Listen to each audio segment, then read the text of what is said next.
Dans cette vidéo, on va retracer le parcours de l'actuel meilleur buteur de Ligue des Champions, Sébastien Haller. Sans plus attendre, c'est parti.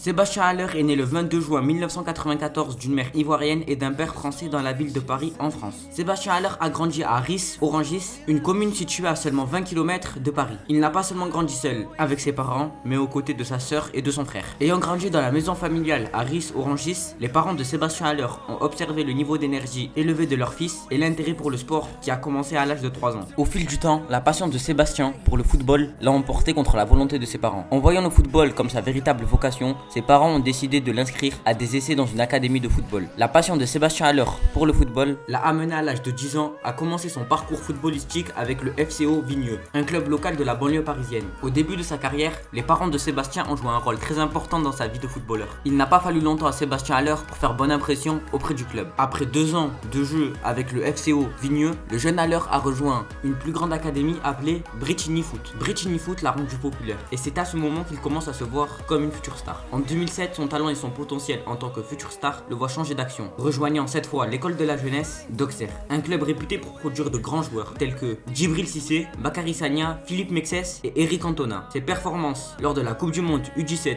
de la FIFA au club, Haller a obtenu son contrat professionnel pour une durée de 3 ans. Après des années de football professionnel, Haller a décidé de quitter la France pour s'installer aux Pays-Bas. En quête de succès, il a été prêté par l'équipe néerlandaise du FC Utrecht avant d'y signer un contrat définitif. Haller n'était pas seulement le DJ du vestiaire du club, mais il a également terminé meilleur buteur de la saison 2015-2016 en Eredivisie pour le FC Utrecht. Cet exploit impressionnant a vu les fans du club l'élire comme le vainqueur du trophée Di Tommaso et le prix du joueur de l'année 2015-2016 d'Utrecht. À l'âge de 22 ans, Haller a rejoint l'Eintracht Francfort. Il n'a pas fallu beaucoup de temps avant que Haller ne prouve qu'il était ce numéro 9 classique qui se cache que dans la boîte. La première année de Haller pour l'Eintracht Francfort l'a vu remporter la DFB Pokal, qui était le plus grand trophée de sa carrière. Plus tard, Sébastien Haller devient plus fort et plus puissant en solo et dans son partenariat avec Luka Jovic, l'ancien buteur du club et compère d'Haller, qui est ensuite parti pour le Real Madrid. L'élan et la puissance de Haller l'ont rendu difficile pour ses adversaires d'arracher le ballon de ses pieds. Il sera transféré à West Ham pour 50 millions d'euros en 2019 en n'ayant jamais réussi à reproduire ce qu'il avait réalisé à Francfort. Il aura été vendu à l'Ajax Amsterdam pour un retour aux Pays-Bas, là où il a vraiment lancé sa carrière professionnelle dans un club si prestigieux. Il est bien entouré et c'est ce qui lui permet d'être le meilleur buteur des phases de groupe avec 10 buts en 6 matchs. Et voilà les gars, c'est déjà la fin de cette vidéo, j'espère qu'elle vous aura plu. C'était l'histoire de Sébastien Haller.